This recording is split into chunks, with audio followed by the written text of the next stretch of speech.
All right, well, welcome. Welcome to today's AI Expert Series event. This is offered through SDSU's Global Campus's Career Skills Institute. My name is Andrea, and I will be your moderator for today. This is the fourth event in our series, and today we're going to be focused on mastering AI prompts for productivity. Our goal of this session today is really just to give you practical tools and insights that you can use right away to help save you time, streamline your workflows, and unlock the full potential of AI in your day-to-day workflow. I am thrilled to be joined again by Mike Tedasco. He is our resident AI expert and the former director of innovation at PayPal, as well as our very own dean of SDSU Global Campus, Ian Gibson, who will share some insights with us on how AI is reshaping the future of work and the job market. A couple of housekeeping notes before we started. Number one, the session will be recorded. So we will share the recording with you all after the event. And then you can access all of our previous recordings on our website at SDSU Global Campus, as well as on our YouTube channel. The next, we want to hear your questions. So please feel free to drop any questions that you have during the presentation in the LinkedIn live chat. I will be there moderating them, and we will have a special section at the end of the presentation to address all of the questions that you have. And finally, please stay with us to the end for more details on our next AI Expert Series event coming up in October, where we'll talk about how to supercharge your job search with AI. So without further ado, I'm going to go ahead and pass it off to our incredible dean, Ian Gibson, to set the stage and just share some insight about the workforce trends surrounding AI. Thank you so much, Andrea. Far too kind. It's a lot to live up to. In any event, my name is Ian Gibson. I am the Dean of Global Campus here at San Diego State. And as a AI nerd myself, I'm particularly thrilled to be connecting with you all today as we continue this expert series. So my role today as the non-expert is I'm going to be diving into a few insights on the labor demand side. As the skills associated with AI, prompt engineering, et cetera, are kind of finding their way into more and more job postings and opportunities around the country and the world. Mike, if you don't mind going forward a couple slides. There we go. All right, fantastic. So it is impossible to join a webinar, to read the news, to speak with a friend without someone talking about AI many, many, many times a day. But what I think many of us are still figuring out is this really a critical skill? Is this just the most hyped thing in recent years?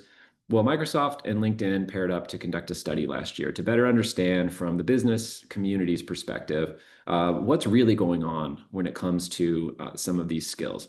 And what they did is they ran a study, more than 31,000 people across 31 countries to find out what's going on the labor side, what's going on with hiring trends. Next slide, please. And some of the key takeaways here were, thank you, Mike. I'll start in the upper left. So the good news, leaders say early in career talent will get greater responsibilities due to AI. So those who are still learning or still advancing in their chosen professions are more likely to have a chance at something maybe a little more complex or a little greater in scope because of the tools that this technology brings. Additionally, and this might not sit as well with some of our participants today, 71% of leaders indicated that they're more likely to hire a less experienced candidate with AI skills than a more experienced one without them. So I think this is one of those great fears that's been in the mind of many folks in the workforce. And here we're seeing leaders in a pretty overwhelming majority say that, yeah, this does resonate with them. And then lastly, 66% of these leaders said that they would not hire someone without AI skills.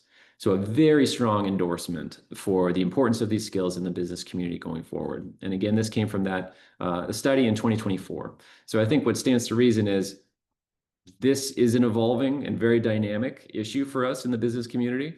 How things pan out in 2025 and beyond, I think we're all going to be living through this and navigating it together.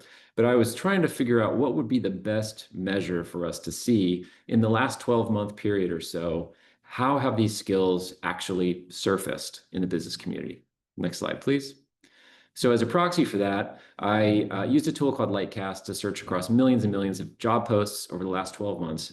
And I was really trying to just confirm or deny the claims that these leaders made in that survey against what we're actually seeing in the real world. Next slide, please.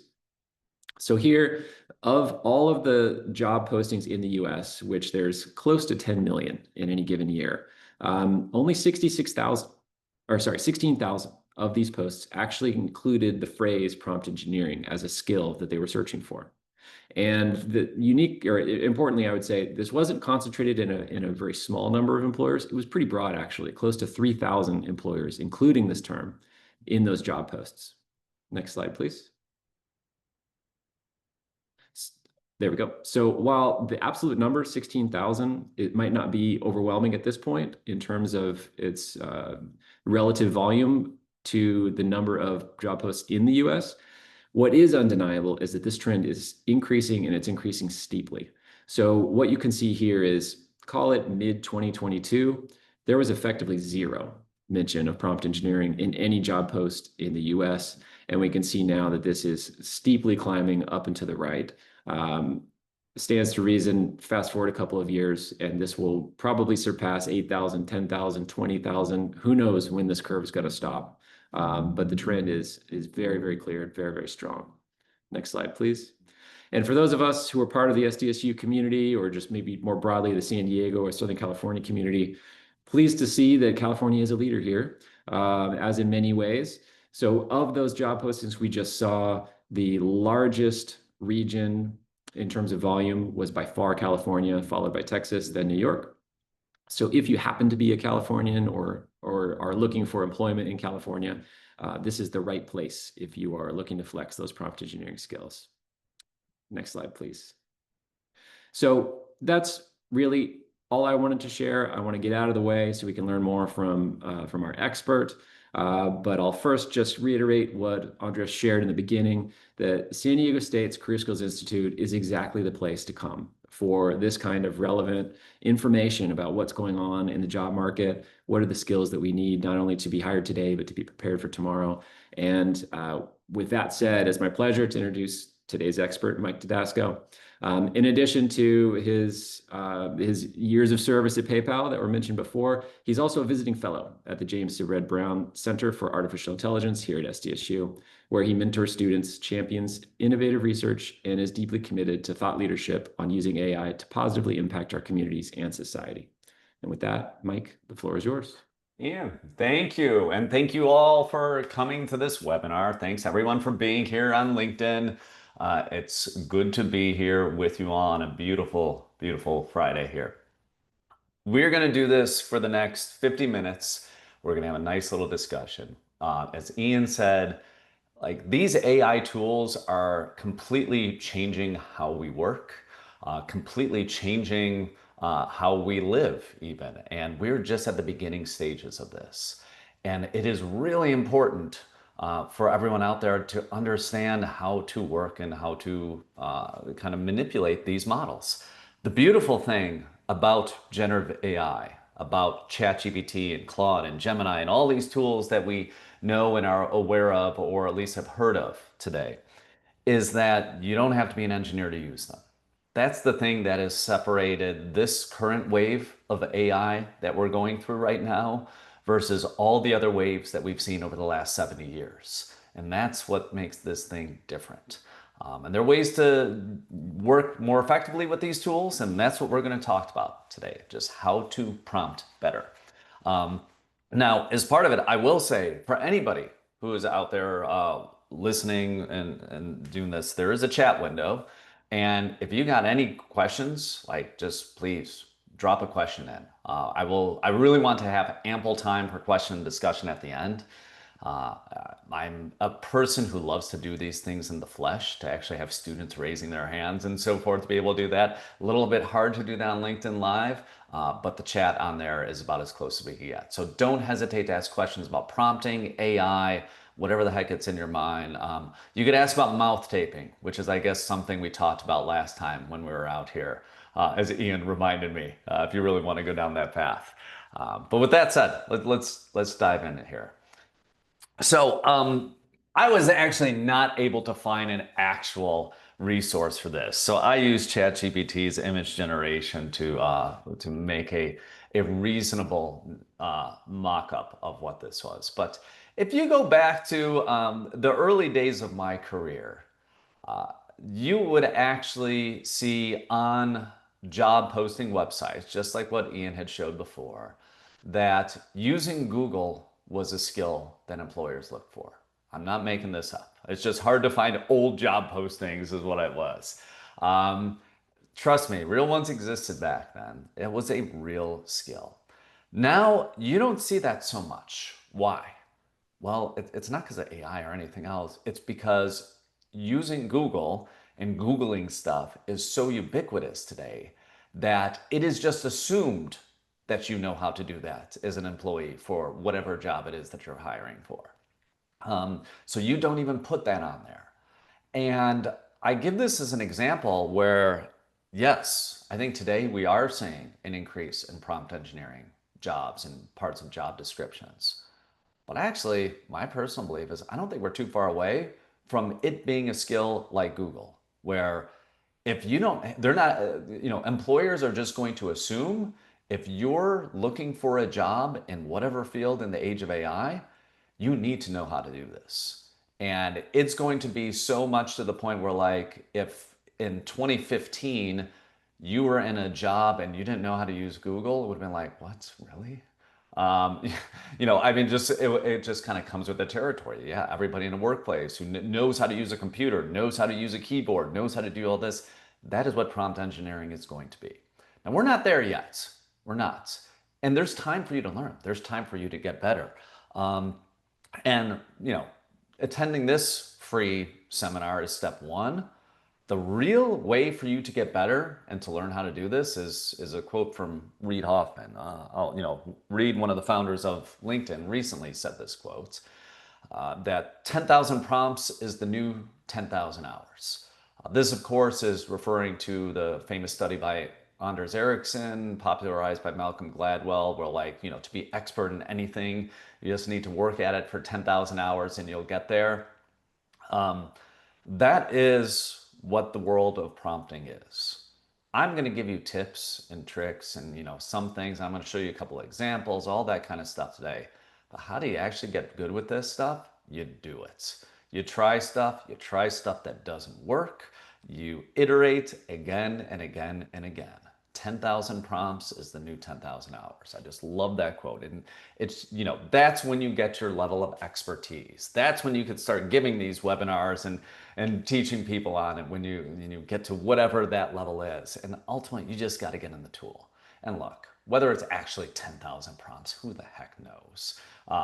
Reid was giving this just an example and a good turn of phrase where you just basically saying, you got to use this stuff a lot, and that's going to help you get there.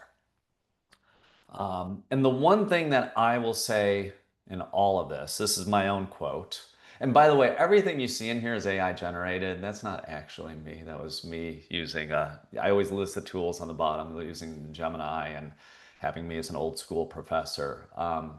But the more creative that you are with prompting, the better the results are going to be. That is what is going to matter. And that's something to just keep in mind as you're doing this. Like, these things cannot read your mind. Thank goodness they can't read our minds. Because if they did, then we might truly become disposable at that point and aren't needed. But you know what? There's amazing things that AI systems can do today, and there's a hell of a lot they can't do. And as long as there's a hell of a lot that they can't do, there's a good reason for all of us, you and me, to have jobs at companies doing whatever it is we do. And our jobs are going to change, they're going to evolve, but working with AI, working with these tools is going to become paramount. Okay, so that's just the preamble I wanted to give. I'll give a little bit about me, and then we're going to get into a few different things here. So just kind of, how do you use the right model? How do you decide that? We'll go into, and I'm going to put up air quotes here, the secret of prompting. You've probably heard a lot of things on that. The dirty secret is there really is no secret anymore. There used to be, but things have changed a lot. And in September 19th of 2025, the world is different than it was even 3 months ago.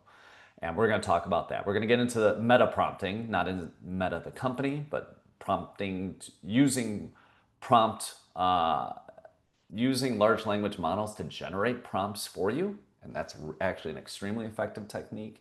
I'll give you a template and then we're going to answer all your questions. So again, you got questions, drop them in, and we will get to them at the end. Okay, so who am I? If you're not freaked out by that, you should be. First of all, that was me putting in Gemini a picture of myself and asking for an infinite photograph of Mike Tedesco, and it is see, as you go further into the edges, it gets a little bit weirder and weirder. But I just love that.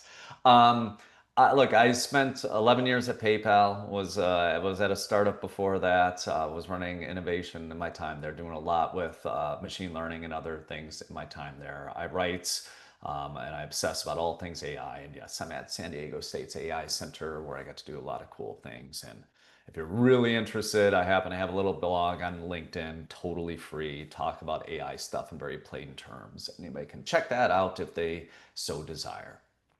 That's me. Okay, using the right model. Let's start with this. And um, most of these models, so there are more models out there. I'm kind of putting the big ones up there, at least the ones that I use the most. Um, ChatGPT, Claude, and Gemini, frankly, are the ones I use most often. There's kind of, more niche use cases for XAI and Perplexity.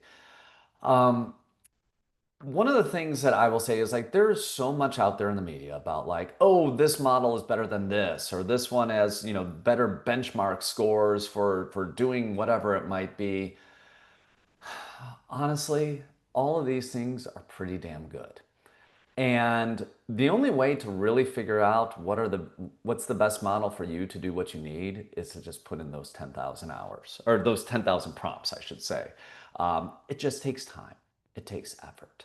Now, one thing I do recommend, especially if you're starting out, all of these have free plans.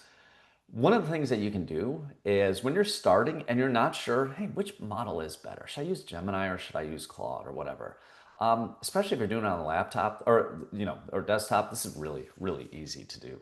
Just open up 3, 4, 5 windows, set up a free account in each of them, and copy and paste your prompt. Put the exact same prompt into different models and just see what the results are. And for a writing prompt, you might find out that, hey, this is really good for what Claude's giving me, but Perplexity, it's giving me really interesting research and whatever it might be. You got to figure that out yourself, what you like. I'll tell you right now what I use them for because it could be helpful. But again, what's helpful for me may not be for you. That's something you will just eventually have to find out. Uh, ChatGPT is probably the one I guess I probably use the most. It is really good at using its infinite memory. So, and infinite in quotes, it's not truly infinite, but it knows a lot. It remembers all your prompt history, and they use this as a feature in ChatGPT. So you don't always have to remember to tell it a lot of stuff. It knows I'm going to go to the store tonight and get dinner for my family and make something for dinner this evening. And when I do that, I could literally just walk into the store and say, hey, what's a good thing for my family? And it already knows exactly what my wife, myself, my 2 kids, what our preferences are, what we had the last couple times, and so forth. And it's going to give me, it knows what format, it knows I don't like to use multiple pans. It knows all this stuff because I've told it this in the past and I've worked with it in the past. So there's that lock in for that ecosystem. For a lot of personal things, I love using it for that. Claude, I use it for writing and editing. Really editing, I should say. But it seems to be just brilliant at that, where I can drop a first draft of a blog post in there and it's going to give me some insights of like, hey, this part's a little bit dry, this part's a little bit whatever it might be, and so forth. Perplexity, I actually do use that for research all the time. It's the main use case for it, where you have a more difficult question, you want sources and things like that. Perplexity is a great place to go. Google Gemini, I use for so many darn things, from generating videos to it has by far the best image generator that exists today. And even today, I was using on its app the video feature of it to help diagnose something that I had wrong with my dishwasher. Like literally this morning, saw the dishwasher wasn't draining, tried a few things, those things didn't work. Put up Gemini and started talking to it while I was like literally showing a video stream of the dishwasher while doing it and helped me resolve the problem. And it was pretty awesome to be able to do that, especially if you're not handy like myself. And XAI, it does a lot of the things the other ones do. The one thing that I think it does well is for real-time or near real-time information. ChatGPT, the others aren't really built for that. But if you want to hear like what was the buzz at the WNBA games last night or whatever it might be, like XAI is really good because it has the Twitter feed that it's connected to. So again, all of these are interchangeable. I have found different reasons to use different ones. You will find your own, but they're all great tools. And honestly, you really can't go wrong. Generally speaking, I would say the best model for you is the one that's available. So if your employer has Gemini, just I'd say go ahead and use Gemini. You use whatever you're supposed to be using in those situations. Any of these five, you really can't go wrong. All right. Now let's get into the secret of prompting. And I think I actually use this as a title because I believe there was like I've seen webinars that had this, like, ooh, the secrets of prompting and all that. Like there is some big scary thing. And honestly, there used to be secrets of prompting. But in the world we're in today, there aren't really secrets, so to speak, anymore. So let's dive into that. So where are we coming from? This is the best example for me. So if you flash back to the olden days, meaning 2022, I remember summer 2022, Midjourney had launched, Stable Diffusion had launched there in the summer, and there's another one called Dolly 2. Sorry, well, I was forgetting what number it was, which was made by ChatGPT. Um, these were all image generators that could like take text and make these really cool images in it. At some point, and especially in Midjourney, it was found like there's certain hacks. And frankly, at that time, we were copying each other's prompts because if you just said, hey, show me a picture of an apple, it wouldn't be nearly as interesting if you said like with deep focus and all these other kind of things that you would append to the end. And possibly the most famous one was from a Polish digital artist. And we could get into the ethics of this later if you really want to. But if you put, he was a great kind of digital fantasy type artist, Greg Rakowski. If you used his name in prompts, it crazy up-leveled what your prompts were.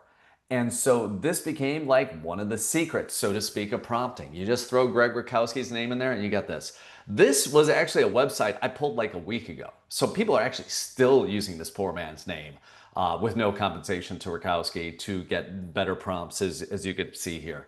You don't really need to do that as much anymore. The models have changed, they have evolved. But this was when people used to talk about like, oh, there's some hidden lock and key, and if I just know that key, I can open that lock and be able to do all of these things. 3 years ago, that really was the case, but today it's gotten to be different. This was a very recent paper just from June by Ethan Mollick and others from University of Pennsylvania. And what it's saying is a lot of the techniques that used to be valid don't really seem to hold up now. And one of the things that actually seems to do is just add more time to your prompting. So, these were all things where like chain of thought was one of the most famous ones where you say, hey, think through this step by step. And this would be a way to get the language model to more methodically lay out the things versus just like generating the next word and just giving you an answer. That was the theory behind it, and it seemed to be effective. Those kind of techniques really don't hold anymore. This was, so I'll give some here. This was supposed to be a little bit of a hodgepodge that ChatGPT generated that. But, you know, giving examples, yeah, it may be helpful on the margins, but it's not what it used to be. Uh, the concept of negative prompting, revising an answer to be more concise again and again, like these are all tricks that just are not as effective as what they used to be. Look, if you need something explained to you like you are a fifth grader, then by all means use that. I'm not saying that you should never use this. I'm not saying you should never say, hey, AI system, you're a data scientist or you're a blank that does this. The whole thing of role playing, it's just not as effective as it once was. So all of those things, if you took a prompting class or whatever it was back in 2023, most of those things don't hold today. So if those don't hold, then, what does? The one thing that I have seen and that seems to work really well and works time and time again, and I use it all the time, is a concept of meta prompting. And when I think of meta prompting, this is my visualization is like, this is sort of the final boss level of prompting. Um, if you get this, if you're able to use this, you kind of understand how everything um, works and so forth in this universe. So in a meta prompt, you are basically saying to a language model, hey, um, this is the prompt. This is the prompt that I want to give you. And this is what we want to have as an output. So basically, I want something, you say it at a very high level, and you say to the language model, give me a better prompt. Give me a prompt that I'm actually going to use in whatever version of model it is that you're going to then be talking to. It could be the same one, it could be a different one. So, might be a little bit confusing, but let me actually give you a specific example here. So, these were two practically identical things that I did in a model made by Google called VO3. And in the VO3 model, on the left side, I simply put in something that said, a person selling cakes. That was it. That was all that I did. On the example on the right, I gave a prompt that's ask Claude, which is another language model, give me a VO3 prompt for a person's cakes. And I just did this one shot. Like, so you kind of be the judge of this. Let's just see these. They're just 8-second clips. They do have audio, one of the wonderful things behind VO3. Let's go ahead and just play these and you can kind of see. So the first one on the left here, this was just a person selling cakes. These cakes are perfect for any occasion. Okay, so look, the video is awesome, like sounds great and all that. It does die a little bit short. She's like, at the about halfway through, and then doesn't know what else to say because the prompt didn't really extend beyond that. But like honestly, it's not bad, not bad. But then if I gave Claude, or I could have done this in Gemini, it doesn't matter which model, but I just said, hey, give me a prompt for Google's VO3 about a person selling cakes. And it gave me something else much more in depth for that. Now, I could have tweaked that, but I didn't. I literally took everything that Claude gave me as an output. I then threw that into VO3. And then what you see here on the right was the other output for the meta prompt. This is our decadent 3-laid chocolate cake with delicate pink frosting roses. So, a little bit better. She did say 3-lay chocolate cake, which I think that was a bug on the VO3 side versus the prompt itself. But you can see there's a little bit more nuance. There's a little bit more depth and detail in that and so forth. It actually makes full use of the 8 seconds. It gets you a little bit better. Would you have been fine with the prompt on the left side? Yeah, probably. Because that's the magic of the systems today. If you would have just thrown into DALL-E 2 a person selling cakes versus something much more depth, it would have been night and day 3 years ago. But today, yeah, you get one where on the left it's a B minus, and on the right it's probably an A minus or something like that. So that's just the value of asking the system to help you prompt.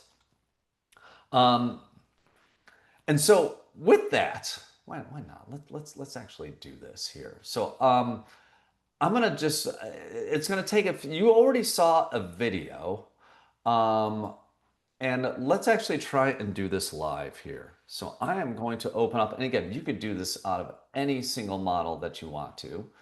I'm going to do this in Claude, and I'm just going to use the Sonnet one, and I'm going to properly share my screen here. And hopefully you don't lose anything on me when I do this. I'm just going to share the whole darn thing. Bear with me. Sorry about this. Okay, so hopefully you're seeing my entire screen as we do this right now. I'm just going to switch back and forth real quick here. So we're saying generate a video. Sorry. Second one. Generate an image of a jar of pickles in a TV commercial. And so here's what I'm going to do. We're just going to look at the difference between these two things. Yeah, sorry, I had to get that darn thing off. So I'm going to go into Google's Gemini, and I'm going to say generate an image of a jar of pickles for a TV commercial. Okay, and I'm going to copy that, and you'll see in a second why. So Gemini is going to actually do that. Help me build a prompt for Google Gemini 2.5 image gen that would provide, and then colon, and then I'm just going to paste that in. And oh my gosh, wow, Claude is doing this to me. Oh, okay, so no, it is. So it's judging me a little bit. So, oh, that's another thing about prompting. We'll get into it in a second here. Okay, so basically Claude's like, yeah, your prompt sucked. Is basically, I love how Claude like added that in there. So it added in this. So let's see, let's actually see. So there we go, on the top, we get that. I'm gonna actually open up a brand new instance of Gemini just to keep them totally separated. And I'm gonna paste that in there. So we could see this was the one with just the simple prompt. And let's see what the more elaborate one is. All right. Well, what do you all think? So, in all honesty on this one, like it is different. Maybe on the right, it is actually a little bit more in the commercial side of the vein. Honestly, the label and stuff is not nearly as good on the right. It's a little bit weird to just have the people grilling a little bit too close to each other on the left. So I think probably as a combination, if you took the label from the left and put it on the right, I think you'd be golden there, which you actually can do with these things, and you can even get the shadowing right on things like that. But ultimately, again, this is just a way to get you closer. And like I said, in this world, you're pretty good if you just put in a simple prompt. Despite Claude and their snarky, this prompt is too basic and vague for effective commercial image generation. Here's what's wrong and here's how to improve it. And yeah, it's just going to give you something vague. But the more specific, the more nuance you give it, the better it is going to be with that. Okay, so that's it. I'm going to get back into, hold on one second. I'm going to get off of this and going to get back into my presenter view here. Boom, boom, boom. Okay. So again, you can do this time and time again. Again, it's a tip that helps. But the world that we're in now, it's not required, but it's going to get you closer to what you want. Now, here is something, again, I don't want to just leave you just throw whatever you want in there. There is some technique to this. This is a very simple prompting template that I'm going to give you all. You can use this, reuse this, present this to others, take a picture of it, do whatever the heck you want to. If you follow this, you're going to be able to talk with these models much more effectively. So first thing, give it context. Tell it what it is that you want. These are brilliant machines, that are effectively, a master's or a PhD level type of intelligence who know nothing about you and your business, with a few rare exceptions. So you got to give it context for exactly what it is you want to, and so forth. So, I'm presenting blah, blah, blah to executives and they don't like jargon. And specifically, their trigger words are this, or whatever it might be if you're building something out. And then tell it, what is it that you actually want? Well, I want you to give me a one-page project summary. Maybe you have a whole bunch of other documents or something like that related to the project. Maybe you have an entire file folder or something. You could drop that in there and say, okay, from all this, I want you to present to executives, no jargon, give me a one-page project summary of that. You could say things that you do or you don't want in there. Yes, include budgets. No technical details. These executives, they don't like jargon. They don't like technical details, whatever. But then, and potentially one of the most important things is you need to iterate on it. Just don't do it once and be like, oh, okay, give me a prompt, I'm done. Similarly, if it fails on you, you shouldn't just give up there either. Sometimes you just have to start from scratch and say, hey, this doesn't seem to be working. I'm going to start off fresh in this. But for the most part, you want to iterate a few times. If you don't get it right exactly what you want the first time, that's expected. It should almost never get you exactly what you want the first time. With something like this, I would guess, the first time it's going to get you 60% of the way there. The second time when you give it feedback, yeah, less of this, more on this, is probably going to get you 85% of the way there. And then the last 15% you do on your own. That's typically how these processes work. Now, the thing to remember with this is, like, always, always, always know prompts go bad. And these are actual prompts that I had that went south. God only knows what the hell was going on the left-hand side there when I was playing around with ideogram, and it gave me that abomination. And on the right is potentially even worse, because if I was trying to make a chart of donuts, kind of a stacked donut chart, almost like a USA Today style, and as you can see, it's a disaster. Like, there's no actual, it doesn't actually match the scale by any stretch. And look, if you just went with that, that would be a problem. And you can iterate, or you could start from scratch, or decide like, hey, I just need to do these things by hand. AI is not where it's at today.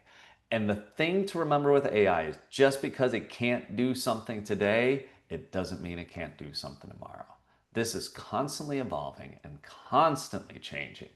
And that is something we all need to be aware of. I think, just similarly to how, hopefully the one takeaway from this is all those tricks you learned 2 years ago to prompt, you don't really need much of them anymore, just because the world's different today. The discussion we're going to have in 2 years about this might be very different as well. Because you might have your agent doing the prompting for you and it's connected to a neural link or whatever. I don't actually think that's going to be the case, but like, who knows what is going to happen. And the thing is, like, look, that's why you're here, right? You're taking this with Extended Campus because you're a lifetime learner. You want to learn these things. You're interested in that. And that's great that you're here. With the world of AI, you have to be a lifetime learner because this is changing fast. And the more that you're up on it, the better you're going to be at your job, the better you're going to be in your personal life and all these other places, because you get to use these tools and be really effective with them. Because again, if you're not, somebody else is probably going to be doing that for you. All right. I want to close with some pro tips. I'm going to dive a little bit deeper into at least a couple of these things. Again, you got questions? You just send those questions along. I want to hopefully have a good 15 minutes or so at the end to answer any questions you have about prompting, AI, or whatever else you have on the agenda that you want to discuss as part of this. So yeah, this is one of the main things I wanted to hit on. One of the reasons why Claude was probably so snippy with me and being like, hey, that's kind of a dumb prompt to just put that in a VO3, that's never going to work, is because I told Claude to be like that with me. So there's something that pretty much all the tools have. It's called custom instructions. And in those custom instructions, you get to tell ChatGPT, Claude, Gemini, I think XAI has it as well, how do you want it to interact with you? What do you want it to know about you? Effectively, what it's doing is it's appending this description on top of every single prompt that you give. So there's certain things you don't have to repeat every time. And one of the things that I told all of them is like, hey, if something's dumb, I want you to tell me it's dumb. I don't want you to be sycophantic with me. I want you to be just straightforward with this. Like, I think I even might have said, like, I don't want you to be my friend, which I know sounds harsh, but I'm literally talking to a machine here. So I don't think it is being too harsh, even though I do say please and thank you still, which I know is a little bit weird and hypocritical. And I'm sure it is. But you know, whatever it is that you want it to do, put it in these custom instructions. Like if you like to see stuff with bullet points, tell it like, hey, whenever appropriate, give me bullet points. Whenever, you know, if you're multilingual and you want anything that seems work related to come to you in English, but you want everything that is related to your home to come back to you in Portuguese, you can do that. You put that in the custom instructions and it can do that, so you don't have to kind of repeat yourself every darn time with whatever it is. And you can be as creative as you want to with that. As I already said, like never expect the first result to be the best. Iteration is the key. And that's what separates somebody who could really effectively use these tools with somebody who just doesn't. It's like, do you just kind of give up right away? It's like, oh, that didn't work. Well, I'm going to go back to the old way of doing things or whatever. You have to iterate a few times with these tools to really get it to what you want. Of course, I hope you all know this. And if you don't, there's a big opening. Like, never assume that these are going to be 100% accurate. There's going to be errors. There's going to be errors potentially about you, potentially about the thing that you're researching, or whatever it might be. Just know that. But you should be aware of that in many parts of your life. You should be aware of that if you're looking at Wikipedia or Google or things like that as well. Like, you know, just have a critical eye on that. Double check a few things, especially the more important, the more critical it is, the more you need to double check that. Deep thinking, which is something I didn't even get into, that's in all the tools today. They all call it slightly different things. This will allow you to put in a prompt and say, hey, I want you to analyze the market of homes in Nashville and do a rent buy analysis for me because I'm going to be moving there and I want like a 4-bedroom home in this area. And it could kind of go off and just start doing that and say like, okay, here's what I found. And like 5-10 minutes later, it's going to come back to you with this little report. And look, if it's really important, like you're moving or something like that, run that same thing in 3 different models and just see like how different they are. Have these do that kind of work for you. It could take a lot of the tedious things that we used to do. We used to have to spend hours Googling or looking at, like we should never really have to look at multiple websites and things like that anymore.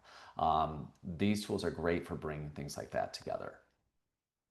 I can't actually even read that. There we go.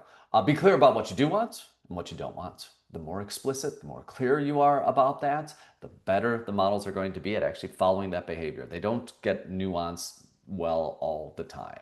It can be misinterpreted. So just be clear, be direct. And the meta prompt example. If you don't know how to ask for what it is that you want, just ask the language model. Like, hey, I want a really cool video and I've never used VO3 before and I want it to kind of look like this. And you can just use stream of thought and it'll make that into a tight prompt that you can then throw into one of the other models. You know, 2 years from now, just like how using Greg Rakowski's name wasn't valid, that's probably not gonna be a valid way of prompting. But as of today, it actually is. And that's going to be an effective way for you to do that. So those are all some of the pro tips. Not bad. 14 minutes to go. I almost got in that 15 minutes. Andrea, how are we looking? Do we have questions from the crowd on We any of this do stuff have we a talked about? couple of questions Awesome. from the crowd. Mike, I gotta tell you that it's always humbling jumping on these calls with you because I'm someone who considers myself like fairly savvy in AI. You are. You are. Every time we get on these calls, you give me some new knowledge that humbles me and shows me that there's still so much to learn about AI. So really appreciate you sharing your. We're all learning here. I'm learning too. I learn every day. Yes. I don't know if anybody else has been using some of those old prompts that he said are no longer relevant, but I'm definitely I've definitely used a couple of those recently. So And look, I still do too. I mean, again, there's no judgment here. It's just like, you kind of don't need to necessarily anymore for a lot of instances. But if you're comfortable, by all means, have at it. But yeah. yeah. Awesome. All right. Well, let's get into some of these questions that we received in the chat. The first question is from Christine, who asked, how can I ensure that the information I enter is secure? For example, Yeah. I scan my notes on an engineering project and ask the AI tool to create a summary. As the engineering project is company confidential, did I just screw up by giving information to the AI tool? Um, uh, so here's what I would say. Let me describe. I don't know exactly, Christine. It'll depend on the model and some other things. Um, and look, we're all learning here. So what I would say is, first of all, like, don't be too hard on yourself. Try and do the best thing. Like, the best way to use these tools, especially in a work environment, is not any dissimilar than how you would store files at work or how you would use emails at work and things like that. You would never send sensitive client information in instead of using your work email to say like, oh, I'm just going to use my Gmail to send this over, right? Like you would never do something like that. We've all kind of learned, well, like, oh, well, that's, this is secret work stuff. We need to keep it on the work side and so forth. Similarly, not to, share it on like your Box or Dropbox or whatever your corporate data account is, OneDrive, whatever it might be.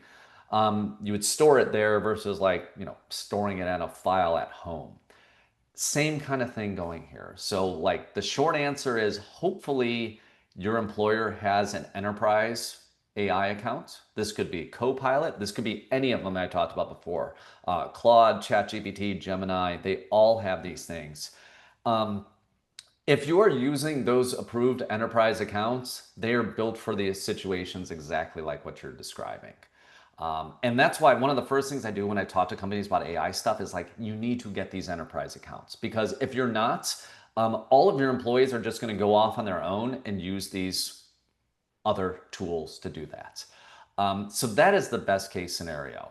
If you didn't have that or don't have access to that or anything, look, I wouldn't put company sensitive stuff in there.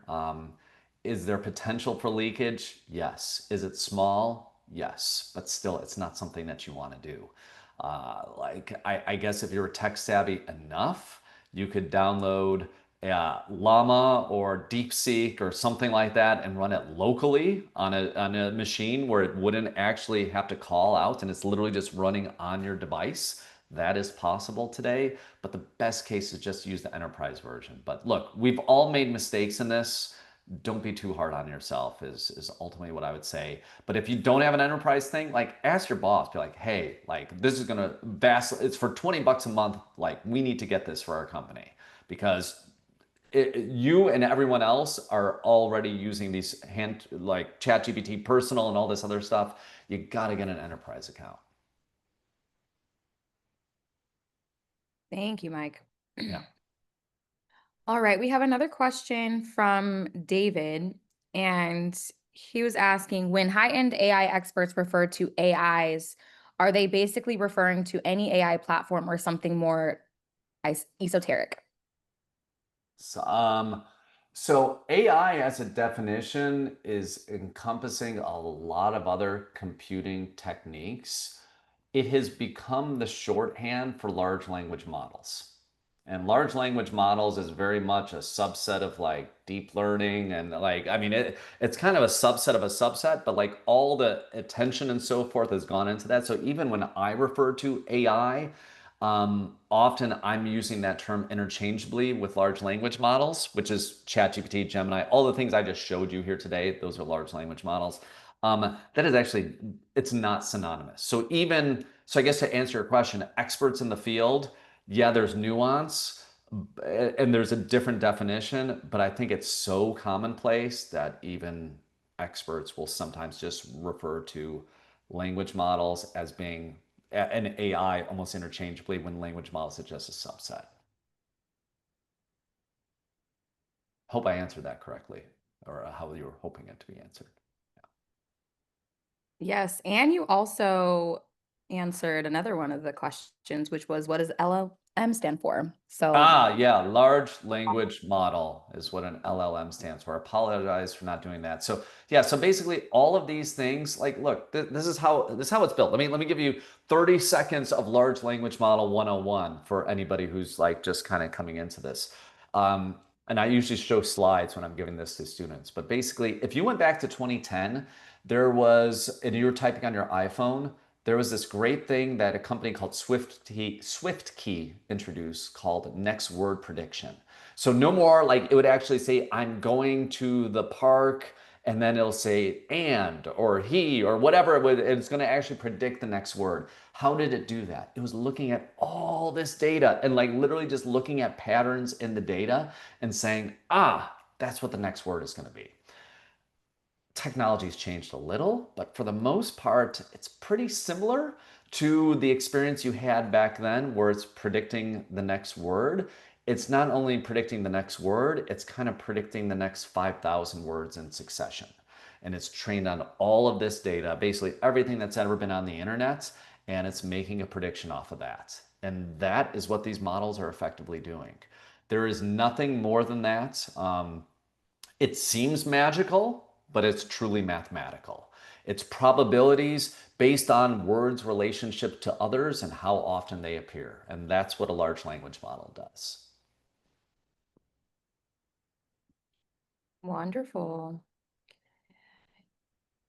Oh, we got just another question.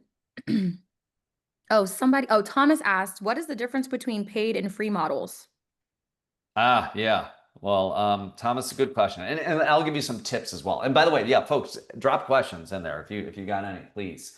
Um, For the most part, I mean, it's quality and access. Generally, the paid models are going to be of a higher caliber, and you're going to be able to use them more. So, for example, I just started paying $200 a month for ChatGPT. So most people are like 200 bucks. They didn't even know it was that. There is another level of ChatGPT called the Pro plan, and I kind of wanted to see what magic it could do because you could give it a whole lot of 10 different files, a whole lot of data, and it's going to go away for literally like 20 minutes and come back to you with something that is pretty damn amazing. Like, most people have said they've not been impressed with ChatGPT 5 compared to other things, but like this is amazing. You also have to pay 200 bucks to get it. So that's not available to anybody until I even got the subscription just a week or so ago. Like I never Data, experienced it and myself. it's going to go away for. Um, so that is one of the, so you have more powerful models, more access. Like with Claude, for example, anytime I use Claude, it gets cut off. Like it's always like, hey, you got to wait 5 more hours. And I'd pay 20 bucks a month for Claude. If I paid the 200 bucks a month, I'd be able to see it longer. So it is better models and more access to them. What I say to everybody though, everybody, especially if you're using this for like personal stuff or you're a sole proprietorship or something like that where you don't have to worry about corporate plans, what I would say is just start with the free tiers. But start with all of them. Like use Gemini, use ChatGPT, use Claude, like use all three of them. Put the same prompt in it, like do that 10 times and just see which one you like the best. And if you start to hit the upper echelon and it starts like cutting you off, then you might want to spend 20 bucks a month for it.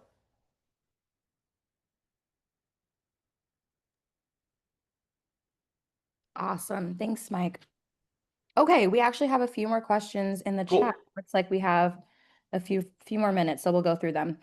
Andrew is asking, is AI redefining creativity itself? Are we entering a system where to be competitively creative, you have to operate within these platforms and environments or risk being left behind? Andrew, this is my favorite question. Like most of the research I do is about creativity with AI. Actually, the research paper I'm working on right now is people's perception of things that are created by AI versus created by humans and how we perceive that. So, like, I love this question. Um, Look, I think there's always going to be the concept of, the farmer's market. The place where you go where is like handcrafted. This is what Etsy was supposed to be, or at least what Etsy was in the beginning. Where it's like, yeah, this is all made by hand. This was made by machine. This wasn't made by a factory or whatever it might be. And we have a level of appreciation for that. We as human beings will pay a premium for that. And in certain arts and certain fields, there is that. Um, but I think for the vast majority, it's AI is going to be another tool that is going to enable us to become more creative, to be able to do more things than we would have been able to do otherwise. Look, I mean, photography, people, you couldn't get a copyright on a photograph in the early days of photographs because we were like, well, you're just literally taking a picture of the outside world. Like, how can you copyright the outside world? That was the argument made against that. And eventually that changed. And now there's people who are literally, their profession as a photographer, whether it's artistic or weddings or whatever it might be. And there's billions of us who have like cameras on our phones today. It's not just a select few. I would argue that makes us all more creative to have that. The ability to be able to generate videos, to have an editor for your book, to do all these things, it is going to enable us to be more creative.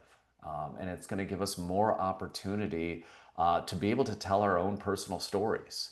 Now, look, if I want to make a superhero movie, I would, in 2020, I would need Marvel's permission or DC's permission, or I need $100 million.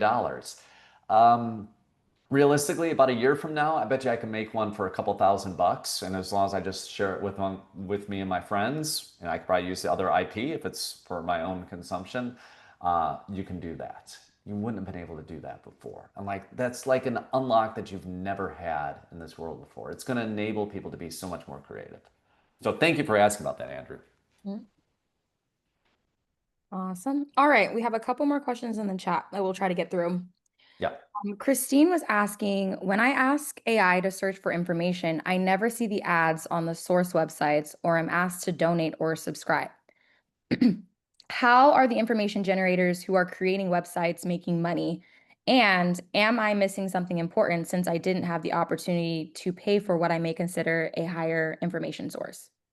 Yeah, this is what kind of the dead internet theory. Like, if everything is being scraped by the language models, or people are going to the language models, if people aren't going back to the websites so that they can actually monetize the visit or whatever it might be, this is going to vastly change the economics of this. The one thing that I would say that I recommend, at least that I do personally, like find out the people that you do, the podcasts you listen to, the newsletters you do read, or whatever it might be. And do you know what? Pay for them. Just give them a couple bucks a month or whatever it might be. Like that's the one thing I would recommend because we are entering a new phase where micropayments really don't exist. So it's not like you could say, hey, okay, San Jose Mercury News, here's 25 cents for letting me read that. Like, no, they bring you into this whole paywall and all this other kind. It's just too inconvenient for that and everything. So yeah, so look, it's all being scraped. The legality of that is going to be determined, at least in the US, of like what is allowed, what is not allowed. But it is not an easy time to be a content creator because of what AI models are, how they're scraping.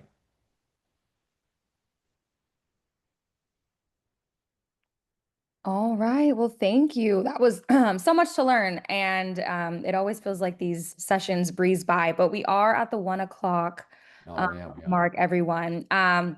Mike, do you want to tell everyone where they can reach you if they have questions that Sure. maybe didn't get Yeah.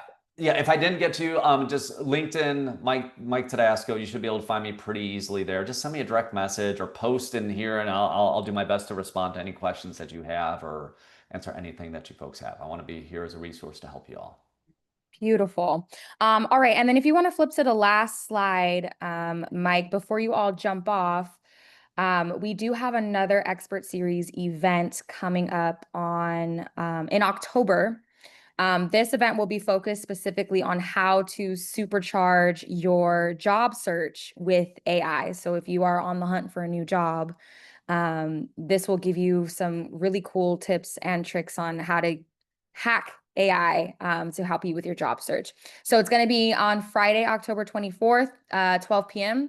at LinkedIn Live. If you scan this QR code, you can go directly to the LinkedIn Live page to register.